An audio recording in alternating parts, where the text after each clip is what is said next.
మీ ఇంట్లో మొదటి కోటీశ్వరుడు మీరే అవ్వాలనుకుంటున్నారా? ఈ ఫైనాన్షియల్ వెబినార్ లో ఇప్పుడే జాయిన్ అవ్వండి. నమస్తే రమగారు. నమస్తే జయ. రమగారు, సాధారణంగా ఉద్యోగాలు చేసినా వ్యాపారాలు చేసినా ఏం ఆలోచిస్తామంటే డబ్బు. ఎవరు ఏది చేసినా దానికోసమే కదండి. ఫ్యామిలీకి కొంత టైం ఇవ్వలేకపోతున్నాము. పీక్స్లో ఉన్నప్పుడు నిజంగా ఫ్యామిలీకి టైం ఇవ్వలేకపోతాం. లేదు ఫ్యామిలీకి ఇస్తున్నాం అనుకోండి, కెరీర్ మీద అంతగా కాన్సన్ట్రేట్ చేయలేకపోతాం. రెండు బ్యాలెన్స్ చేసుకోవాలంటే చాలా కష్టపడాలి, చాలా ఓర్పు నేర్పు ఉండాలి. ఎక్కడికక్కడ దేనికి దాన్ని సరిపెట్టుకుంటూ సరి చేసుకుంటూ ముందుకెళ్ళాలి. అవునా కాదంటారా? కాకపోతే ఏది ఇంపార్టెంట్ అనేది ఎప్పుడు ఆలోచించుకోవాలి. ఒకప్పుడు ఒక సర్టన్ ఏజ్ ఉంటుంది, 30 to 40 పీక్గా ఉంటుంది ప్రతి ఒక్కరికి కూడా, అమ్మాయిలకైనా అబ్బాయిలకైనా. ఉద్యోగం చేస్తున్నా లేకుంటే వ్యాపారం చేస్తున్నా కష్టపడటానికి ఎక్కువ అవకాశం ఉంటుంది, సంపాదించడానికి ఎక్కువ అవకాశం ఉంటుంది. ఇంకొంచెం కష్టపడితే ఇంకొంచెం పెరిగే అవకాశాలు కూడా ఉంటాయి. అదే టైము మనం పెళ్లి చేసుకునే టైం, అంటే ఫ్యామిలీకి కూడా.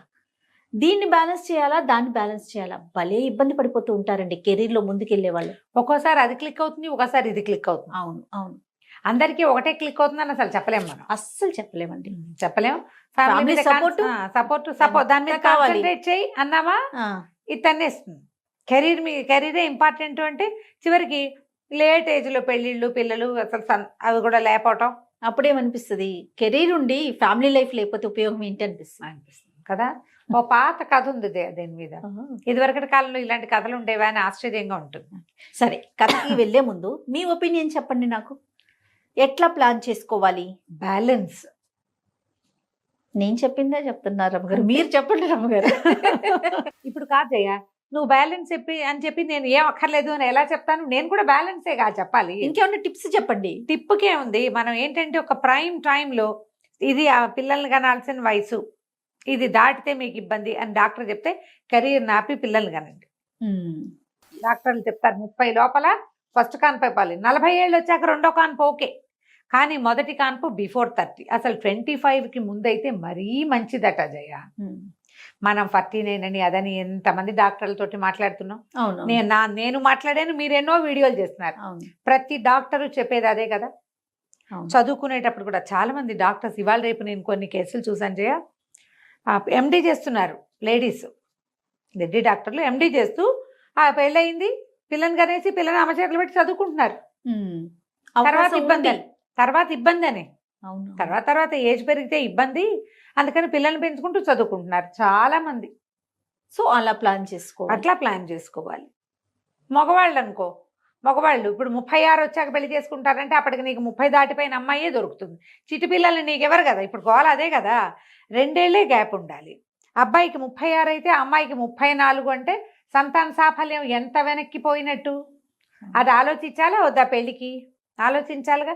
అందుకని 36 కాదు నాయన, 30 లోపలే మగపిల్లలు పెళ్లిళ్ళు చేసుకునేందుకు ప్లాన్ చేసుకుని, అంతగా అవసరమైతే ఉద్యోగం చేసే అమ్మాయి, మనవుల్లోనే ఉద్యోగం ఉన్న అమ్మాయి, టైం కొంచెం ఫిక్స్డ్ టైమింగ్స్ కాకుండా కొంచెం ఫ్లెక్సిబుల్గా ఉండే ఉద్యోగం ఉన్న అమ్మాయి, అలా చూసుకోవాలి.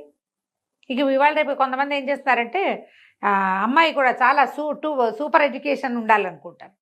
సూపర్ ఎడ్యుకేషన్ ఉన్నాక అది ఇంట్లో కూర్చుంటుంది అమ్మడు. ఉద్యోగం కోసమే కదా పాపం కష్టపడేది. కెరీర్ కావాలనుకుంటారు కదా, ఇంత చదువుకుని ఏదో బిల్డప్ చేయాలనుకుంటారు, ప్రూవ్ చేసుకోవాలనుకుంటారు. అప్పుడు పిల్లల్ని గాను అని వాళ్ళని బలవంత పెట్టలేం కదా మనం. కొంచెం ఆలోచించుకుని బ్యాలెన్స్ పట్టు విడుపుతోటి చేయాలి. నీ బ్యాలెన్స్ అన్నది నేను పట్టు విడుపు ఉండాలి గ్యారంటీగా ఉంటే. అప్పుడు కూడా ఇది కూడా ప్లానింగ్ ఎప్పుడు ఒకళ్ళతోటి కాదు కదా జయ. ఫ్యామిలీ ప్లానింగ్ అంటే ఇద్దరు, వీళ్ళు ప్లస్లు మైనస్లు ఆలోచించుకోవాలి. ఒకసారి ఎక్కాలి, ఒకసారి దిగాలి. కొంతమంది పెళ్ళిళ్ళు చేసుకుంటున్నారా చూడు, మనం కథ చెప్పకుండా నేను నీకు లెంగ్దీ మ్యాటర్ చెప్తున్నా. పిల్లల్ని కంటం పట్ల ఇద్దరికి ఒక రకమైన అభిప్రాయం ఉండటంలా. మగవాళ్ళు పిల్లలు వద్దనుకుంటారు, లేదా అమ్మాయిలే పిల్లలు నా వల్ల కాదు, ఎవరైనా తెచ్చుకుని పెంచుకుంటాను అంతే తప్పిస్తే నేను కన్ను, ప్రెగ్నెన్సీ భయం, పెంచలేను, నేను ఇప్పుడే కాదు, నేను పిల్లల కోసం రెడీగా లేను, ఇలాంటివి చెప్తారు. పెళ్లికి ముందే ఇది మాట్లాడుకుంటే మంచిది. మాట్లాడుకునే మ్యాటర్స్ లో కిడ్స్ మ్యాటర్ కూడా మనం మాట్లాడుకోవాలి. ఎక్కడికి వెళ్ళిపోయాం రమ్మగారు. మరి ఏం చేస్తాను జయ, పెళ్లి అంటేనే నెక్స్ట్ జనరేషన్ కదా, దాన్నే వద్దనుకుంటే ఇంకేముంది. పెళ్లి ఇక పెళ్ళి ఎందుకు? అంత ఘోరంగా Parent-ఆ? ఉన్నామా రమ్మగారు? ఉన్నామమ్మా, ఉన్నాం, అలాగే ఉన్నాం. అవి వింటుంటే ఇప్పుడు నేను అంతా విని విని విని తలకాయ వాచిపోయి ఫిల్టర్ చేసి 2 వాక్యాలు చెప్తే నువ్వు అలా కంగారు ఆ, పడుతున్నావు. అవన్నీ విన్న ఆశ్చర్యపోతున్నా వాళ్ళ నేను. పరిస్థితి ఏంటి? నిజంగా నేను ఆశ్చర్యపోతున్నాను రమ్మగారు. పిల్లలు వద్దు అనుకొని పెళ్లి చేసుకుంటాము అనుకునే వాళ్ళు ఉన్నారా? ఏం పర్వాలేదు, ఏం పర్వాలేదు, ఓ మై గాడ్. ఏం పర్వాలేదు. వాళ్ళు కూడా వచ్చేసారు చైనాలలాగా 1 or noneలోకి వచ్చారు. పుడితే ఒకటి పుడుతుంది, లేకపోతే పోతుంది, పోని హాయిగా ఉంటాం. కెరీర్ నిజంగా నేను చూసి చెప్తున్నా కదా. అదే మీరు ఎన్ని కేసెస్ చూస్తా ఉన్నారు? ఇప్పుడు మనకి పే చేసే కేసులు చాలా తక్కువ చేయ, అవును, చాలా తక్కువ. అవును. నేను మాట్లాడే కేసులు చాలా చాలా ఎక్కువ. చాలా ఎక్కువ కదా. చాలా ఎక్కువ. ఈ మాట్లాడే కేసులు వింటుంటే వింతగా ఉంటుంది. అవును, అవును. ఇంత విచిత్రం విడ్డూరం ఇలాగా వినిపిస్తూ ఉంటాయి. ఈ సరే, కథలోకి ఇంతకీ కథలోకి వెళ్దాం. పూర్వమట గిరికూటం అనే ఒక పెద్ద నగరానికి క్షేమేంద్రుడు అనే ఒక రాజుగారు ఉండేవారట. క్షేమేంద్రుడు. ఎంత బాగుంది కదా పేరు. 3 అబ్బాయిలట ఆయనకి. నందుడు, సునందుడు, ఆనందుడు. ఈ 3 అబ్బాయిలు ఉన్నారు. వీళ్ళు కొంచెం లేట్ ఇష్యూ, పిల్లలు లేటుగా పుట్టారు. ఆయన పెద్దవాడు అయిపోయాడు క్షేమేంద్రుడు. అయితే అనుకోకుండా ఆయన ఒకసారి మరణించేశాడు. సడన్గా పోయాడు ఆయన. పోయేసరికల్లా పిల్లల్లో ఎవరికి యవరాజ్య పట్టాభిషేకాలు అవి చేయలే. ఉంటామనుకుంటాం కదా జయ, మనం పోతామని ఎవరు అనుకుంటారు? పొరపాటును కూడా అలాంటి ఊహలు రావు. అయితే సైన్యాధిపతి చాలా గట్టివాడు. అతను రాజ్యాన్ని సంభాళించాడు. సంభాళిస్తే కొంతకాలం నడుస్తుంది. 3 అబ్బాయిల్లో పెద్దవాడైన సునందుడిని రాజుని చెయ్యాలి. కానీ అతను అట్లా చేయలే. వీళ్ళ పట్ల చాలా క్రౌర్యంగా వ్యవహరించేవాడు. వీళ్ళ చేతికి రాజ్యం పోనివ్వకుండా ఉండే ధోరణి అతనిలో కనపడడం మొదలుపెట్టింది. వీళ్ళకి అన్నీ కట్ చేసేసాడు. విసిగిపోయారు వాళ్ళు, పారిపోయారు. ఒకరోజు ఈ రాజ్యం మాది, మేము ఇది చేసుకుందామని క్లెయిమ్ చేయడానికి అక్కడ ఏ ఆసరా వాళ్ళకి లేకపోయింది. 3 పారిపోయారా? 3 కలిసి వెళ్ళిపోయారు. వాళ్ళకి అక్కడ క్లెయిమ్ చేయడానికి వేరే ఆసరా ఏం లేదు. మంత్రులు సైన్యాధిపతి వైపే ఉన్నారు, ప్రజలు సైన్యాధిపతి, అధికారులందరూ సైన్యాధిపతి చెప్పిన మాట వింటారు. మీకు తెలియదు అంటారు వీళ్ళని. ఇది మాది వీళ్ళని అని వీళ్ళు అన్నా, వీళ్ళని రాజు చేయమని రాజులను చెయ్యి, ఈ పిల్లాడిని రాజుని చెయ్యి, మిగిలిన వాళ్ళిద్దరిని యువరాజులను చెయ్యి అని చెప్పగలిగే సత్తా ఉన్నవాడు ఎవడు లేరు అక్కడ. అందరినీ ఆయన గట్టిగా బిగిచ్చేశాడు సైన్యాధిపతి. ఇక అతని చేతిలోకి వెళ్ళిపోయింది. ఇంకేం చేస్తారు? 3 కలిసి ఇక మనం ఇక్కడ ఉండద్దు, ఇక్కడ మనకి ఫ్రీడము లేదు, వేరే ఎక్కడికైనా వెళ్ళి ఆలోచించుకుందాం అసలు ఏం చెయ్యాలో అని 3 కలిసి పారిపోయారు. ఓకే. పారిపోయి నగర శివార్లు దాటేశారు. దాన్ని ఆనుకుని అవతలకి చాలా పెద్ద పెద్ద అడవులు ఉన్నాయట. అడవుల చివరికి వెళ్ళిపోయారు. ఏవో గుర్రాలు వేసుకుని వెళ్ళారు. అడవుల్లోకి వెళ్ళాక ఇక మనుషు సంచారం ఏం కనపడుతుంది? ఒక 3-4 రోజులు డక్కా మొక్కీలు తిన్నారు. చివరికి ఆ అడవి చివర ఒక పెద్ద పాక వేసుకుని ఉన్న ఒక కుటుంబాన్ని చూశారు వీళ్ళు. పూరిపాకే కానీ పెద్దది. సరే, ఇంకా అప్పటికి ఏవో కాయ కసరు తిన్నారు 3-4 రోజులు. ఒక పూటైనా ఉడికిన అన్నం తినాలనిపిస్తుంది కదా. సరే, ఆ ఇంటి వాళ్ళు ఎవరున్నారో చూద్దామని ఆ ఇంటికి వెళ్ళారు. వెళ్ళేసరికి ఆ ఇంట్లో ఒక ముసలాయన కూతురు ఉన్నారు. కూతురు పేరు ఇందుమతి, ఒక 16-15 ఏళ్ళ పిల్ల. సరే, ఆ ముసలాయన వీళ్ళని చూసి ఎవరో రాజకుమారులాగా ఉన్నారని, రండి బాబు, ఎన్నాళ్ళు అయింది ఈ దారిని ఎవరైనా మనుషులు వచ్చి, మేమేమి ఉంటున్నాం, ఏవో మేకల్ని వాటిని కాసుకుంటాం, మా దారిని మేము ఉంటున్నాం, చిన్న పంట ఏదో పండించుకుంటున్నామని వీళ్ళకి చక్కగా అన్నము అవి పెట్టించాడు. అన్నాలు తిన్నారు, చక్కగా ప్రశాంతంగా కూర్చున్నారు. కూర్చున్నాక 3 మాట్లాడుకోవటం మొదలు. ఇప్పుడు ఏం చెయ్యాలి?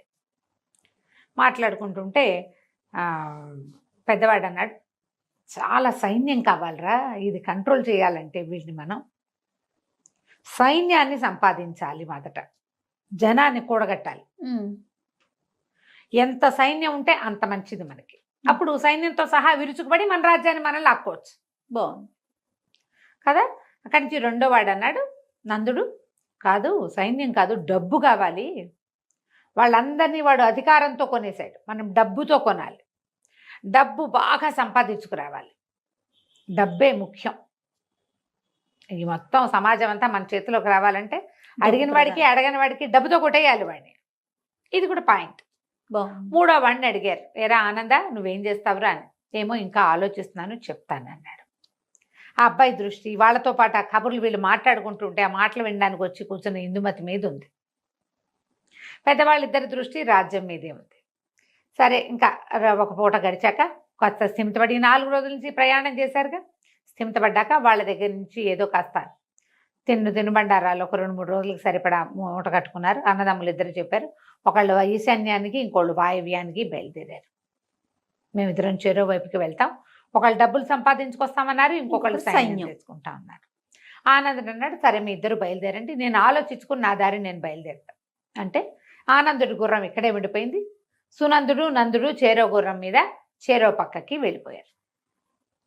తర్వాత ఏమో మాట్లాడుకున్నారంటే 10 సంవత్సరాల తర్వాత ఇక్కడే కలవాలి అని మాట్లాడుకున్నారు. 10 ఏళ్ళు ప్రయత్నం చేద్దాం, మన రాజ్యం మనకి ఎక్కడికి పోదు, మన అందరూ గుర్తుపడతారు, రాజుగారి అబ్బాయిలో మన జన్మపత్రికలు అన్నీ అక్కడే ఉంటాయి. ఓకే. 10 ఏళ్ల పాటు ఒకటిది మూడో వాడికి తోచింది సంపాదించుకొచ్చి మన రాజ్యాన్ని మనం స్వాధీనపరచుకుందాం. ఆనందం అన్నాడు, మీ ఇద్దరు చెరో దారిన వెళ్ళండి, నేను కూడా ఇక్కడే కలుసుకుంటాను మిమ్మల్ని అని చెప్పాడు. సరే 10 సంవత్సరాలు సుదీర్ఘమైన రోజులు గడిచిపోయినాయి.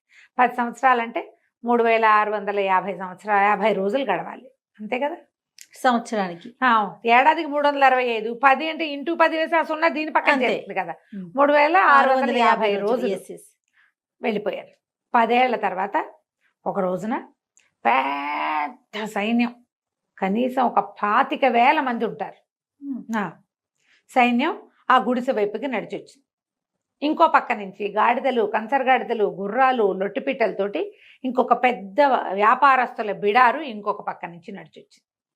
ఈ సైనికులతో వచ్చిన వాడు ఒకడు ఆజానుబాహు, కణతల దగ్గర అక్కడ నెరిసి ఉంది, గడ్డం నెరిసిపోయింది, కానీ మంచి బలశాలి ఆజానుబాహుగా ఉన్నవాడు ఒకడు.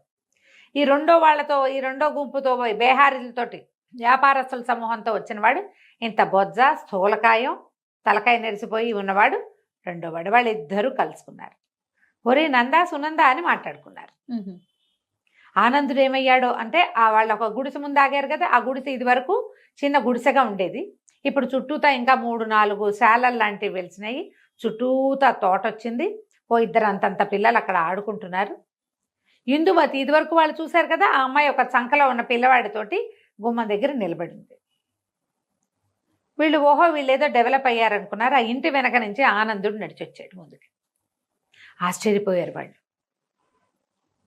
ఏమిట్రా నువ్వు ఇక్కడే ఉన్నావా, ఇదే నువ్వేం చేసావు అని మాట్లాడుకున్నాక పెద్దవాడు ఏం చెప్పాడంటే 25,000 మంది సైన్యాన్ని కూర్చుకొచ్చాను నేను, మనం ఉత్తరాలు రాస్తే 5వ రోజుకి ఇంకో 25,000 మంది సిద్ధంగా ఉంటారు, ఈ సైన్యం అంతా మంది, దీంతో విరుచుకు పడిపోవటమే వాడి మీద అనగానే రెండో వాడు చెప్పాడు 25 లక్షల దినారాలు కూడబెట్టాను నేను. చాలా పెద్ద సొమ్ము కదా 25 లక్షలు. మరి మొత్తం వీటి మీద ఉన్న సరుకు అంతా మందే, మన వ్యాపారం నడుస్తూనే ఉంది. ఇవాళ మన దగ్గర 25 లక్షలు ఉంది, ఊరు మీద 2-3 కోట్లు ఉన్నాయి వ్యాపారంలో. ఎంత డబ్బు కావాలంటే అంత డబ్బు ఉత్తరం రాస్తే వచ్చేస్తుంది 10వ రోజు కల్లా. నీ సైన్యాన్ని కూడా ఈ డబ్బులతోటి కొనేయగలను నేను అన్నాడు. పదండి విరుచుకు పడదామన్నారు. ఆనందుడు ఏం చేశాడు, అక్కడే ఉండి ఇందుమతిని పెళ్లి చేసుకుని 3 పిల్లల్ని కన్నాడు. ఆ తోట దొడ్డి అది విశాలంగా చేసుకున్నాడు, అడవంతా స్వాధీనంలో ఉంది. అప్పుడు ఆనందుడు ఏం చెప్పాడంటే, అంత కంగారు ఏం లేదు, మీరిద్దరూ వెళ్ళిపోయినటువంటి 3-4 సంవత్సరాలకి గిరిపురం అది ఉంది కదా, అక్కడి నుంచి మనకు ఉత్తరం వచ్చింది, సైన్యాధిపతి మరణించాడని, రాజ్యం అరాచకంగా ఉందని, వచ్చి స్వాధీనపరచుకోమని రాశారు. రాస్తే నేను మళ్ళీ ఉత్తరం పంపించాను, మధ్యలో వెళ్ళి చూసొస్తున్నాను, నా భార్య పిల్లలు ఇక్కడే ఉన్నారు, మీకోసం నేను ఇక్కడ ఉన్నాను, మీరు వచ్చాక 3 వెళ్తే 3 పనులు సంభాళించుకోవచ్చు. పెద్దవాడు రాజు అవుతాడు, రెండోవాడు సైన్యాధిపతి అవుతాడు, 3వ వాడు మంత్రి అవుతాడు అని చెప్పాడు. పెద్దవాళ్ళిద్దరు మొహమొహాలు చూసుకున్నారు. చేయవలసిన పని చేశాడు కదా వీడు, వాడికి అందరికంటే చిన్నవాడైనా చక్కగా భార్య, ఇద్దరు ఇంతంత చేతికొచ్చిన మగపిల్లలు, ఓ చంటి పిల్ల, 3 సంతానం, యువరాజు కావడానికి రెడీగా ఉన్న పిల్లవాడు ఉన్నాడు వాళ్ళ ఇంట్లో. ఈ పెద్దవాళ్ళు ఇద్దరు, వీడికంటే 5-4 ఏళ్ళు పెద్దవాళ్ళు, తలకాయలు నేర్చిపోయినాయి, గడ్డాలు నేర్చిపోయినాయి, స్థూలకాయాలు వచ్చినాయి, ఇప్పుడు వివాహాలు లేవు, ఇక కావు. చేయవలసిన పని ఏమిటి మొదట, అది వాడు చేసేసాడు. సరే ఏమనుకున్నారు, ఇంకేముంది, మనం రాజ్యం చూసుకుని ఆనందుడు కొడుకుని రాజుని చేసుకుందాం, మెల్లిగా కొంచెం పెద్దవాడిని చేసుకుని అనుకుని ఆనందుడిని కుటుంబంతో సహా తీసుకుపోయి వాళ్ళ సొంత ఊరుకు వెళ్ళి రాజ్యాన్ని స్వాధీనం చేసుకున్నారు. ఇప్పుడు సంపాదన, సైన్య సమీకరణ, సంసారమా, కరెక్ట్ ఏజ్లో చేయవలసింది వీళ్ళిద్దరూ, ఇవి 2 చేసేసారు. అవును, ఇది ఎప్పుడు చేస్తారు, ఇక దానికి టైం లేదుగా, దానికంటూ ఒక టైం ఉంది మరి. టైం ఉంది. ప్రధానంగా ఏంటంటే సంపాదనకి ఎల్లలు లేవు. 70 ఏళ్ళు వచ్చా కూడా సంపాదన ఉంటుంది. ఎస్. కానీ సంసారానికి వయసు కావాలి. కావాలి కదా, ఆడకైనా మొక్కైనా. ఇది ఖచ్చితంగా. ఆలోచించుకుని మనం ఈ కథల్ని మన జీవితాలకి అప్లై చేసుకోవాలి. అబ్బా, ఎంత మంచి కథ చెప్పారు అమ్మగారు. సూపర్ అండి, నిజంగా నిజంగా పాత చాలా కథ బాగుంది. కదా. ఇప్పుడు Excellent. మనం చేస్తున్న రకరకాల వ్యవహారాలకి దాన్ని అటాచ్ చేసుకోవాలి. సెటిల్ అవ్వాలి, ఇల్లు కొనాలి, కారు కొనాలి, అదేదో కావాలి. ఆ తర్వాత కంటానంటే ఆ తర్వాత ఎస్ కౌంట్ ఉండదు, ఆడవాళ్ళకి అవకాశం ఉండదు. ఇంకేం చేస్తావు నువ్వు? ఇల్లు వాకిలి చూసుకుంటూ ఉంటావు అంతే. అంతే. కథ సూపర్ రమ్మగారు. పెళ్లి చేసుకోము అనే వారందరికీ ఈ ఇదే కథని చెప్పాలి. షేర్ చేయాలన్నమాట. రైట్ అండి, నమస్తే. నమస్తే. సుమన్ టీవీలో మీ పర్సనల్ అండ్ బిజినెస్ ప్రమోషన్స్ కోసం కింది నెంబర్కి కాంటాక్ట్ చేయండి.